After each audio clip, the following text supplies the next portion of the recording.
Hi, everyone. This is Liz from Media Dev, and I'm joined by Lorenzo. Hi, Lorenzo. Hi, Liz. How How are are you you? today? I'm good, Fi- thanks. Fine, thank you.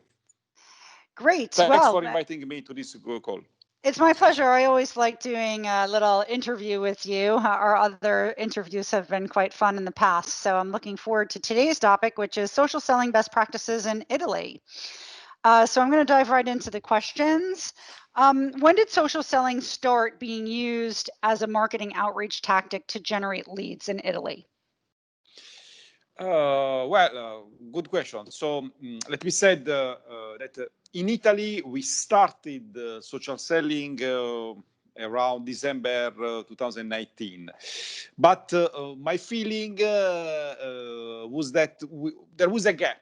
There was a gap between Italy and the other region in EMEA, who seems to be, let me say, more advanced, more in their comfort zone when it comes to use LinkedIn as an outreach method to generate leads. I had also several meetings in the past that gave presentation about the benefits of the new service, sharing the experience that we had in the other region, my colleague, the other prospect, and so on. But my contacts would only say yes, very interesting, but without a real committing with us. Like you see something that seems futuristic, yes, why not? Can be interesting, but I that cannot be a service that you can. They do not can be an outsourced services. This is my thing. Many people suppose, and why people said so? Because many people, according to my opinion, suppose that social selling means spend 10 minutes per day reading some posts, updating profile on their feed, sending some small messages, happy work anniversary, congratulations for your job. That's all. This is social selling. Of course, we know, and we know very well, that social selling is not playing around the social media networks. It takes time and requires a lot of work in order to engage prospect in an high-level business discussion. But at first, our clients in Italy was not really convinced that social selling would work. There was one element that changed, that it's really another way to see the matter. And in my opinion, was the lockdown. Why? Because really, during the lockdown, I feel that we understood that the old methods were no longer valid to the new context, in order that, and new steps were needed in order for them to pivot and change. So once again, the lockdown can be really one point that I saw when I have seen the difference. For example, also in Italy, for example, it's not only my personal point of view. For example, the CEO of Microsoft, Miss Candiani, if I'm right, yes, in a recent interview on Chernobyl Forum, she said that the lockdown boosted cloud adoption. And in Italy, we have done, Microsoft said, no, we have done more business concerning the cloud adoption because of COVID than what we have done in next 2 years. So it's really a boosting now in that case, the COVID. And I feel that for the last 6 months, we have been able to refine our social selling strategy, and this has significantly helped us to generate qualified sales opportunities for our customer. I feel so. I think so. Yeah.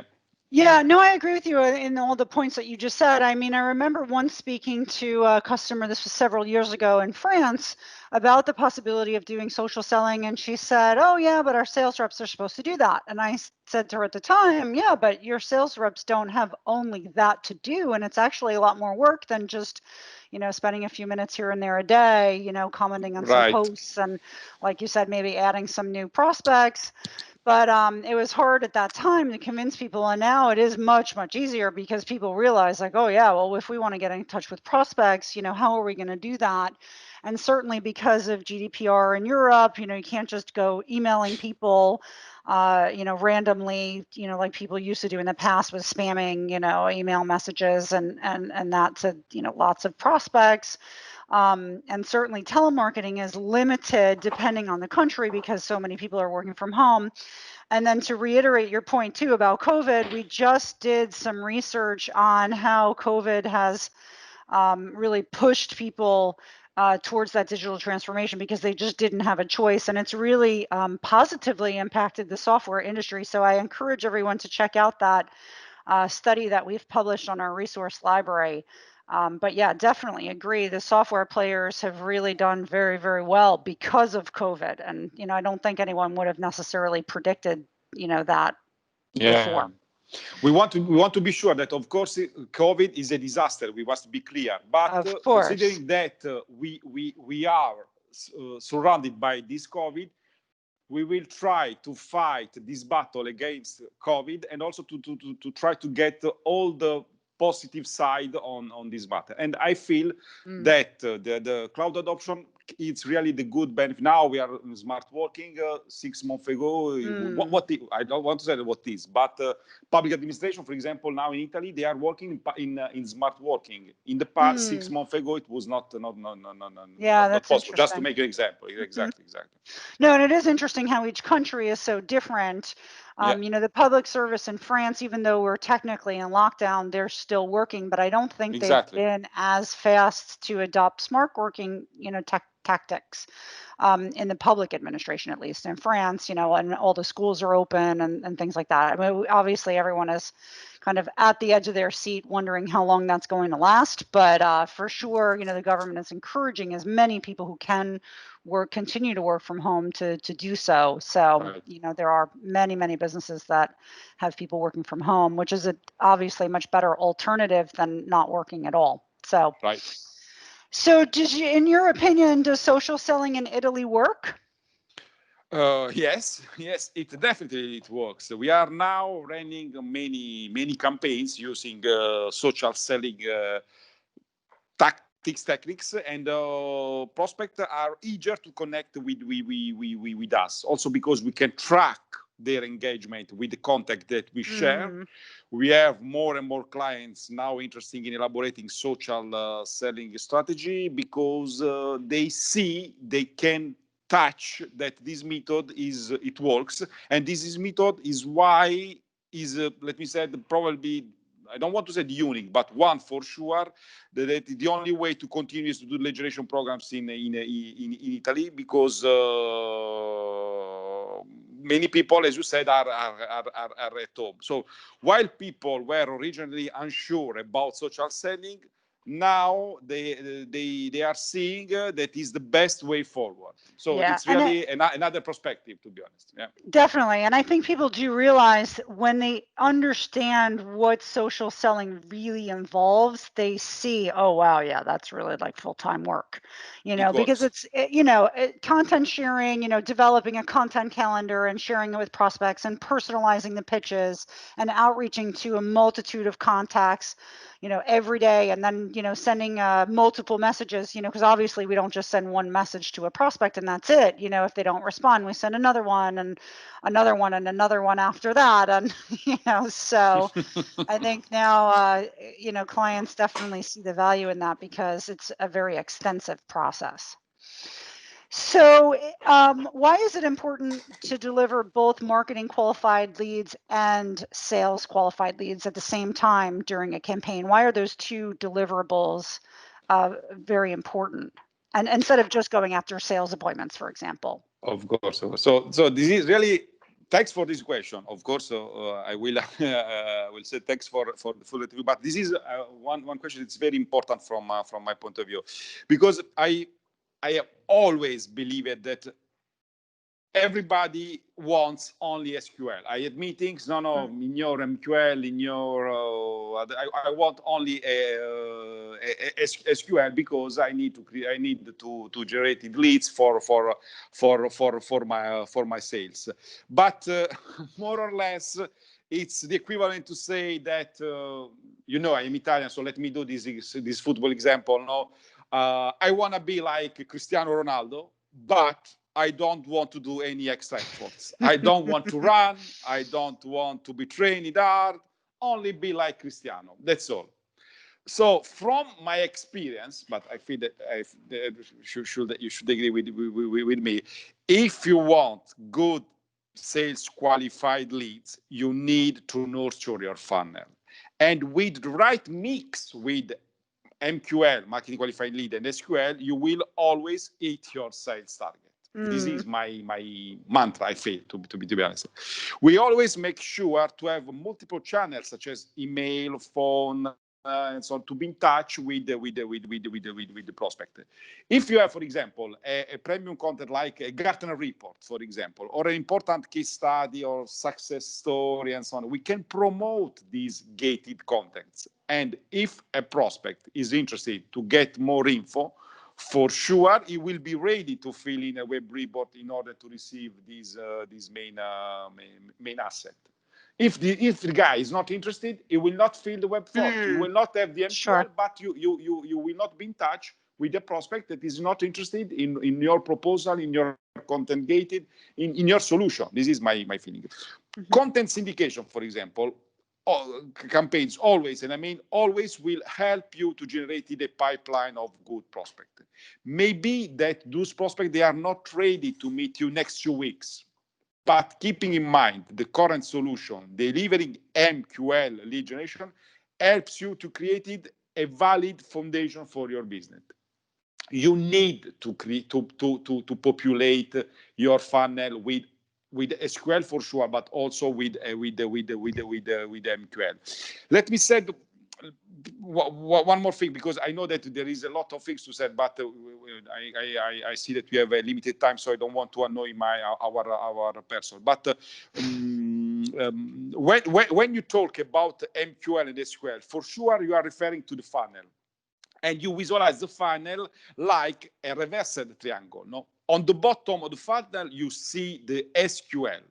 And on the top of the funnel, you see the MQL. Now, let's see this triangle on the other side. It's like an iceberg. And if you get only SQL, sales qualified lead, you see only the final part of this iceberg. You're missing a lot of information. Your business is blind, in my opinion. That's a really good analogy. I like that iceberg visualization a lot, because you're right. So much happens kind of between the initial interest and, really identifying the sales qualified opportunity. And if you don't have any visibility over those prospects, then, you're missing out on a lot of potential. And certainly prospects, can be nurtured over time and educated so that when they become an SQL, they're really much more ready to go that next step into the sales cycle. Right. So I completely agree with you on that. So speaking about leads nurturing, how do you nurture prospects on LinkedIn for the Italian market? Well, every profile we created is animated by native speaking marketing specialists that, of course, they have extensive experience in the IT industry, of course. Creating a content calendar that contains a healthy mix of posts in terms of purpose, driving traffic, engagement, informative, and in terms of content type also, text, image, asset, video, and so on and so on. Every week, more or less, we post 2 or 3 articles on LinkedIn. We repost also some interesting articles, for example, from the vice president, chief marketing operation, and so on, in order to be sure that this feed can be exposed also to the Italian decision maker. For my experience, the best is to type post into Italian and customize those messages according to our specific market. We promote also webinar, for example, because it's in this particular period, webinar are an important asset to be in touch with prospects. So in our business, webinar is very important, and we do our best in order to be sure that this webinar we will obtain a good number of registration, and of course we try to reduce the drop in terms of what it is, with once again with the mix between online and offline tactics. And a big part of the success of social selling campaigns relies really on the ability to find the right people and engage them with a good content. Yeah. This is the good mix. Good contacts, good content. Do you recommend that clients use an ABM list when running a social selling campaign in Italy, or should they just stick to relevant criteria such as industry sector or company size? Well, it's really depends on each and every marketing strategy. But for sure, IBM is the best scenario according to my experience. Let me say, imagine that you are a sales guy, you are the owner of 100 company names. That is your customer set of companies.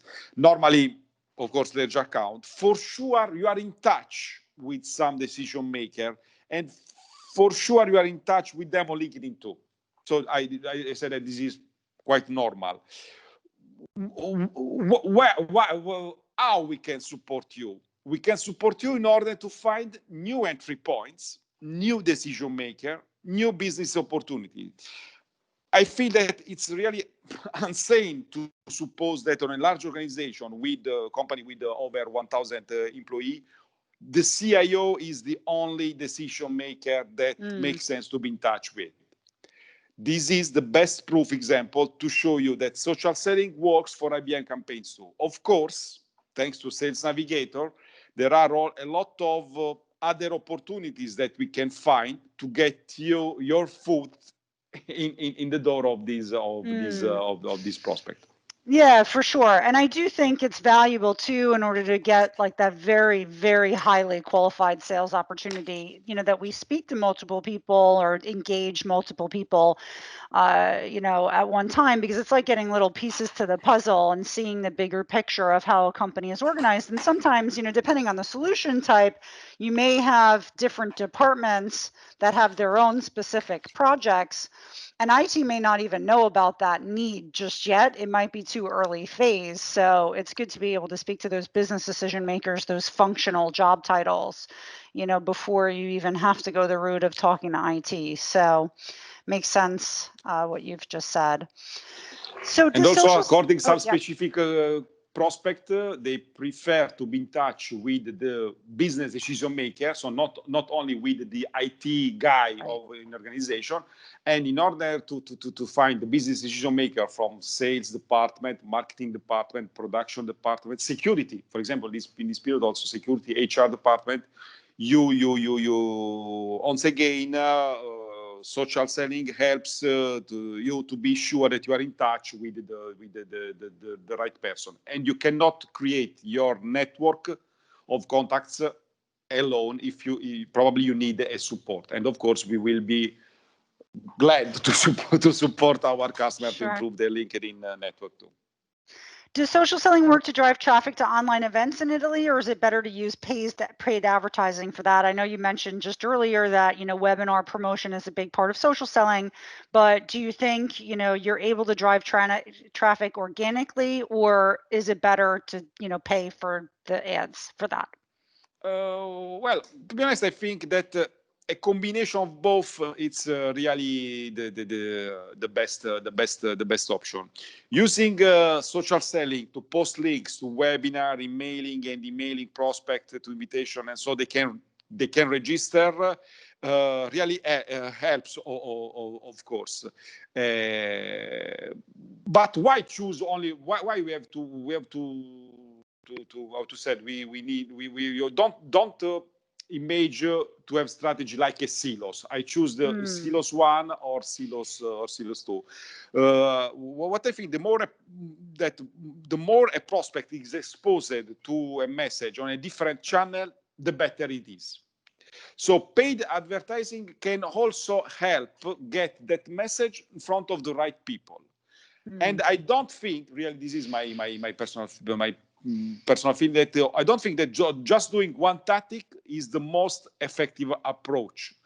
omni-channel. I feel that this is the key. Omni-channel is really the most efficient way to go about getting people to attend an event online.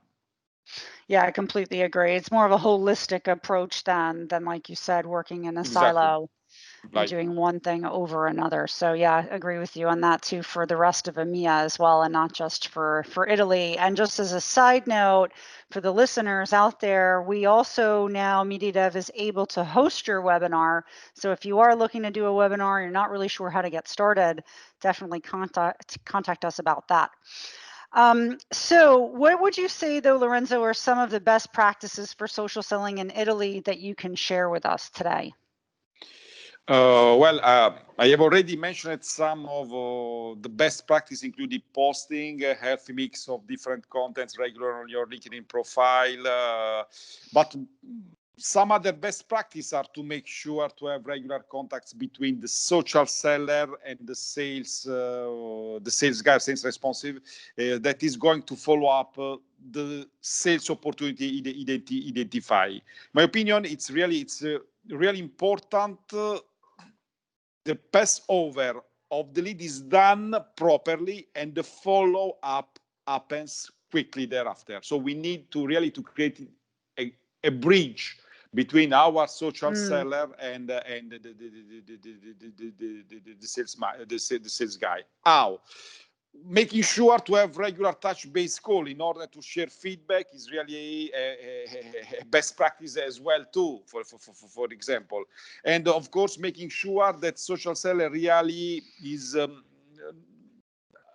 knowledge about the solution and the value proposition is the key.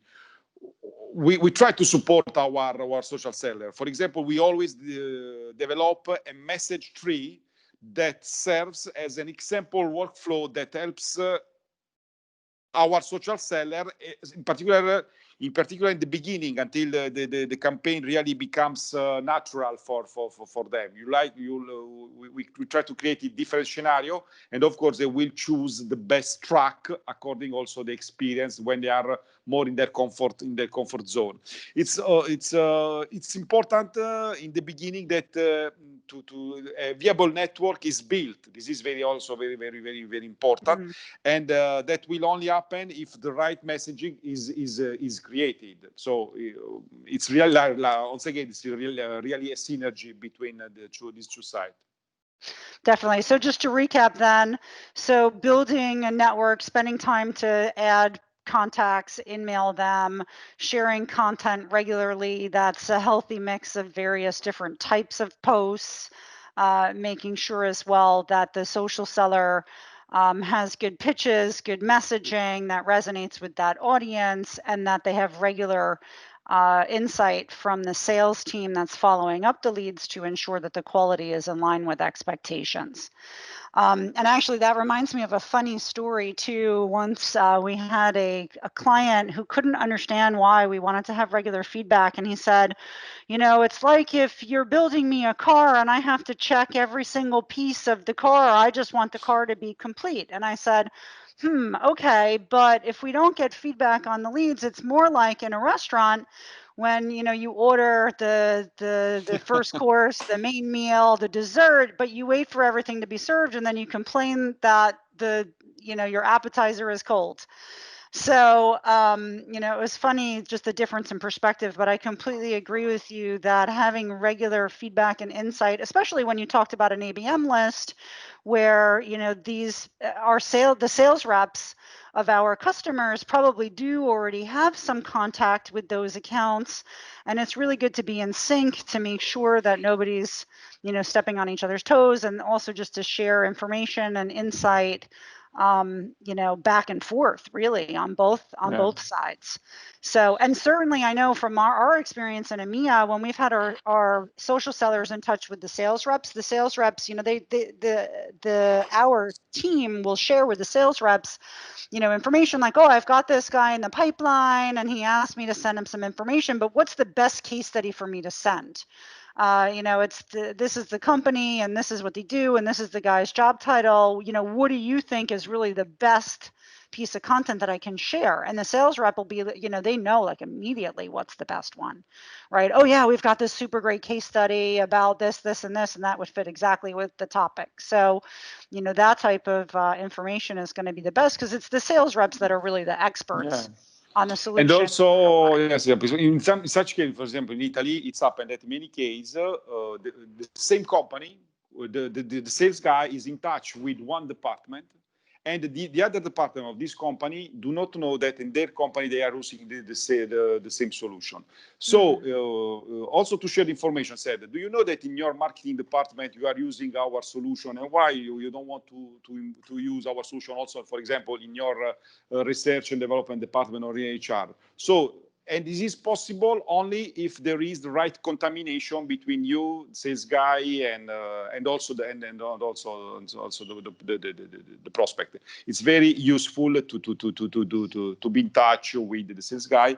And let me say the other example that I do with my clients is that when we created a lead, when we generate a lead, we cannot show you in advance because I'm not creating a shoes. So I create a shoes. This is my shoes. Do you like it or not? Of course, I said in advance how it will be a lead, but I need to generate the leads, and then I can show you later the information, the details, if I'm able to be in touch with the right decision maker and so on. For this reason, it's very important for me that you confirm that yes, you are doing a good job, you are in touch, you have identified the good decision maker, you have identified good business pain, and the message that you propose to our prospect is clear. So you are on the right way. You can move forward. Great. Is there anything else you'd like to add? Well, we are talking about social selling. So what we can send more? Join me on LinkedIn, and let's see how we can support you, because for sure we can do it. Excellent. That's great. And for everyone listening, thank you for joining us today. And don't forget to find other valuable resources on our resource library at mediadev.com. And we'll see you soon for another episode. Thanks again, Lorenzo, for all of your help and your insight today. It's been really good talking with you. Okay, many thanks to you, and enjoy.